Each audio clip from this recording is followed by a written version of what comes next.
अरे भिखारी खुले नहीं है, चलाना। अरे मैं वॉशिंग मशीन ले रहा हूँ। वॉशिंग मशीन चाहिए? मुझे सबसे महंगी वाली वॉशिंग मशीन दे दो। आओ चलो देती हूँ।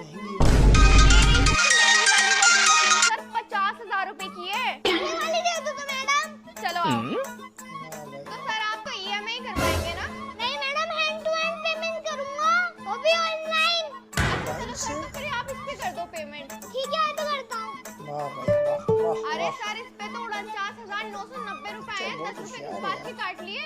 अरे मैडम 10 रुपए मैंने अपनी भीख के काटे हैं। तभी